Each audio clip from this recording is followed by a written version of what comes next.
Bom dia, bom dia, bom dia, meus queridos alunos do 7º ano A. Tudo bem com vocês? Que saudades, pessoal, que saudade da nossa sala de aula, daquela nossa recepção calorosa de todos os dias, certo? Para a gente iniciar mais uma aula de ciências, eu quero deixar um recadinho para vocês, tudo bem?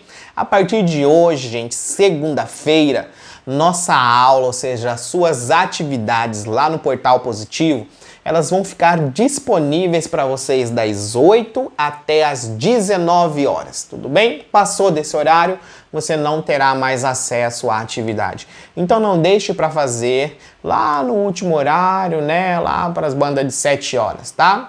Acorde cedo, faça pela manhã ou pela tarde, como você preferir, mas faça as atividades que a gente vai estar aqui acompanhando vocês. Qualquer problema, pode fazer contato lá no suporte, diretamente com o professor, que eu vou estar tirando as dúvidas de vocês, tá? Vamos corrigir as atividades, então, lá da aula passada, lá com a professora Mônica, né, que a gente viu alguns efeitos, né, sobre o que, professor? Sobre as espécies, sobre a formação dos nossos continentes, que a gente viu lá a transformação de Pangeia, né, Gondwana e Laurasia, e a gente tem hoje a formação dos nossos 5 continentes. Então vamos aqui para a nossa primeira questão. Sobre as espécies endêmicas e cosmopolita, marque as relações, as opções corretas. Vamos lá, professor. Letra A. Endêmicas são espécies específicas de uma região. Sim, gente, é quando uma espécie é só daquela região.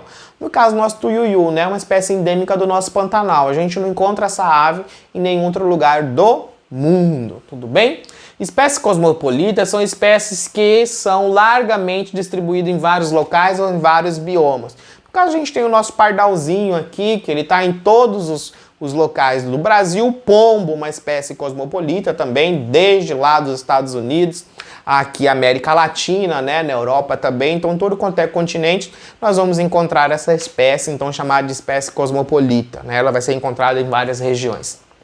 Muitas vezes espécies endêmicas dependem do bioma onde são encontradas. Gente, necessariamente são as características do bioma que vai garantir a adaptação dessa espécie ali, tá? Por exemplo, o urso polar. São as características daquela região que vai definir a sobrevivência dele naquela região. Então a gente vê, né, lá no polo, né, no Polo Norte, então a gente é o que? É branco, o urso polar aqui cor branco. Então, por um processo de adaptação, ele sobrevive naquele local. É possível levar as espécies de um local para o outro sem que sofra um impacto ecológico? Não. Sempre quando eu retiro uma espécie de uma determinada região, ela vai sofrer, né, um impacto, tanto ao local que ficou sem ela, quanto o local que a recebeu, e que nós chamamos de desequilíbrio ecológico ali, no caso das espécies, tudo bem? Vamos aqui sobre a deriva continental. Então a gente tem aqui o grande continente, as divisões do continente, a gente tem hoje, certo, 5 continentes conhecidos hoje. Vamos aqui, letra A. Teoria que inicialmente explicou o movimento das massas continentais ao longo do tempo geológica da Terra. Então a deriva continental é isso, né, que explica essa divergência, essa divisão das placas tectônicas, dando origem hoje aos continentes que a gente conhece. B. A teoria da deriva continental afirma que não existia separação dos continentes há cerca de milhões de anos atrás, como mostra a imagem 3. Mentira, tá? Falsa, na verdade. Letra C. Com o deslocamento e a deriva das placas continentais, que estão ali, né, surgiram outros continentes, Laurasia e Gondwana, a quais se subdividiram até chegar às atuais configurações mostradas na imagem 2 e 3. Então a gente tinha o grande continente Pangeia, divide-se em Laurasia e Gondwana, e hoje a gente tem os 5 continentes graças ao quê, professor? Ao movimento das placas tectônicas. Em tese, a teoria afirma que deveria ter existido um supercontinente, um superoceano, respectivamente como Pangeia, que é o que está aqui exemplificado na imagem, um verdadeiro também, tá? São fatores que explicam a deriva continental. Por que a deriva continental ela aconteceu, professor? Primeiro, né, nós temos aqui a nossa litosfera, que ela está ali, em bruscas palavras, certo? Nadando sobre o nosso manto. Tá? Então vamos aqui, letra A. A diferença dos animais distribuídos ao redor do mundo são fatores que explicam a diferença continental, a diferença dos animais distribuídos ao redor do mundo. Não, gente, não são as diferenças. São as similaridades, né? Ou seja, essa semelhança em que o indivíduo tem com o outro, tá? No caso, nós temos a emo, a avestruz, algumas espécies de répteis aqui na América do Sul, também lá na África, tá? A similaridade nos encaixes dos continentes, lá na sua apostila tem o encaixe certinho do nosso litoral brasileiro, lá com a costa africana também, tá? A presença dos fósseis semelhantes em várias partes do continente, a gente tem esse registro fóssil, certo? E similaridade de rocha, apesar dos continentes estarem afastados. Então, se você voltar lá na nossa última aula, lá na sua apostila, você vê que a gente tem essa igualdade, né? Essa similaridade entre rochas lá da África e aqui da América também. Vamos aqui, próxima questão. Então aqui a gente tem a formação das placas tectônicas mostradas em vermelho e os continentes aqui, né, em verde. Vamos lá. Letra A. São grandes blocos rochosos semirrígidos que compõem a crosta terrestre? Verdadeiro, tá? São correntes de convecções que ocorrem no manto, favorecem o deslocamento das placas tectônicas? Sim, gente. Essas correntes de convecções fazem esse movimento e faz com que o manto, né, ele se movimente e, consequentemente, a nossa litosfera também, né, as placas tectônicas. Ao observar a superfície do nosso planeta, de fato mostra que ela é lisa, plana, apresentando cerca de homogeneidade. Que é isso? Uma igualdade. Gente, o nosso continente, ele é liso, ele é plano? Não, professor. Existe, né, planaltos, ou seja, várias montanhas, então ela é falso. Letra D, de Deus. Apesar de estarem relacionadas a eventos como vulcão, terremoto e tsunami, os impactos ambientais causados pelo choque das placas tectônicas são considerados de grandes proporções. Opa, professor! Apesar de estarem relacionados como eventos, terremotos e tsunamis, os impactos ambientais causados pelo choque das placas tectônicas, opa, essa questão aqui, gente, ela é verdadeira. Tudo bem? Vamos corrigir aí, tá? Vamos aqui, sobre os terremotos. Vamos lá.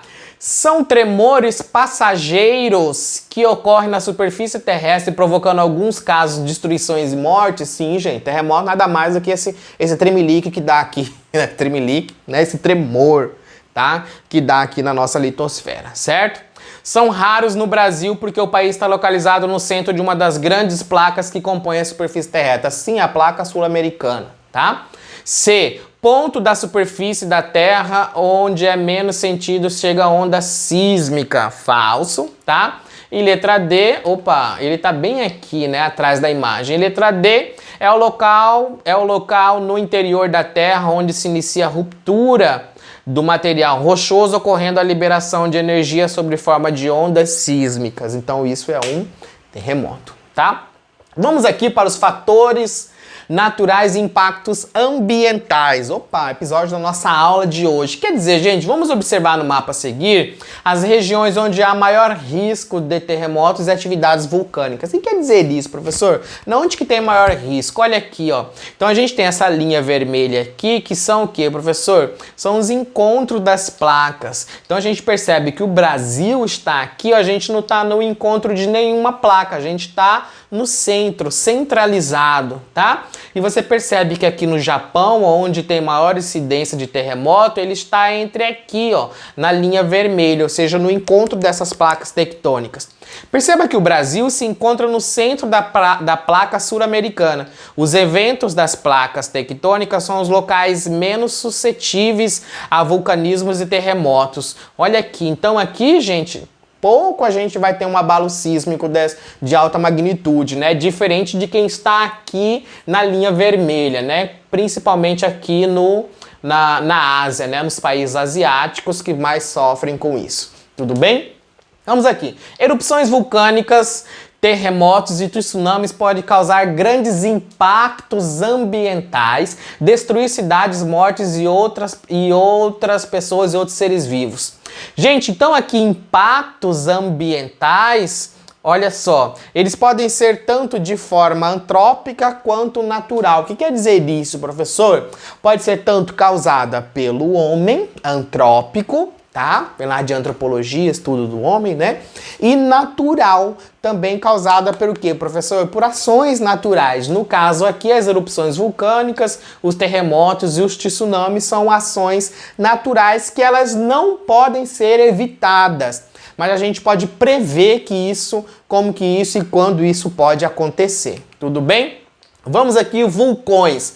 Vulcões são aberturas na crosta terrestre que surgem na maioria das vezes em regiões de limite das placas tectônicas, ou seja, professor, ocorre ali uma alteração, né, uma divergência, uma abertura nessa placa tectônica.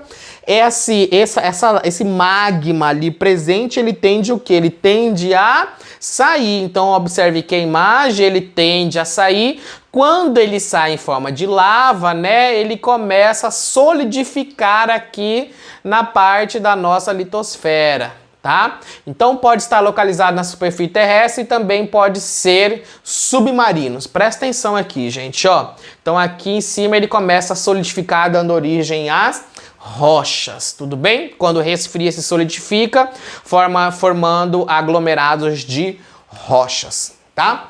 Já os terremotos e tsunamis, vamos dar uma olhadinha aqui no nosso evento, né? Terremotos, conhecidos também como abalos sísmicos, ocorrem com choque entre as placas tectônicas que acabam gerando grandes tremores no solo. Olha só, gente, a diferença aqui, observe aqui um ponto hipocentro e epicentro. No interior da costa terrestre, no qual ocorre o deslocamento das placas tectônicas, chamado de hipocentro. Olha só, aqui que aconteceu. E aonde vai ser sentido, né, o ponto que atinge a superfície da crosta terrestre, né, chamado de epicentro. É onde vai sentir esse tremor aqui. Então ele acontece aqui no hipocentro e ele é sentido aqui no epicentro, com maior força. Professor, como que eu posso medir essa magnitude, né, de um terremoto? Nós utilizamos uma escala chamada de escala Richter, tá? Então aqui nós temos o ponto verde, ele vai ficando mais amarelo por vermelho, ou seja, quanto mais aumenta, maior é o que, professor? O prejuízo que esse terremoto ele vai causar, ou seja, maior a sua proporção.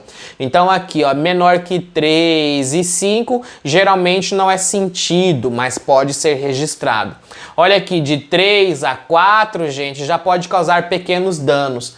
Olha aqui, gente, ó, o terremoto de 5 a 6 ocorre pequenos danos em construções, então aquele tremor, né, em construção. Quando ele aumenta de 7, gente, aí já é preocupante, né? O tremor de grandes proporções causando danos graves. Tudo bem? Isso acontece muito ali na nossa região asiática, né? Ali no Japão, ali é um ponto em que ocorre o que, professor? Essa divergência ali nas placas, essa movimentação nas placas, então ali tem maior incidência de terremoto. Aqui no Brasil tem, professor? Não, porque a gente está no centro de uma placa tectônica, tudo bem? Vamos aqui, tsunami, gente, como que acontece tsunami? Quando esse deslocamento, quando ele acontece aqui, né, fora, ou seja, aqui no ambiente rochoso, nós temos o terremoto. Quando ele acontece lá no mar, ou seja, no oceano, né, quando ocorre no fundo dos oceanos, os terremotos passam a se chamar maremotos ou tsunamis. Então, gente, esse deslocamento ali da placa, quando ocorre lá no oceano, ela vai o quê, professor? Provocar grandes ondas, que ela vai vir diretamente, ou seja, em direção ao continente, provocando o que nós chamamos de tsunamis, tá? A gente teve alguns tsunamis nos anos anteriores, eu acho que vocês nem tinham nascido nesse período, teve um bem grave em 2004, tá? Eu acredito que outro em 2009 também, tudo bem? Vamos aqui em 2004, tudo bem?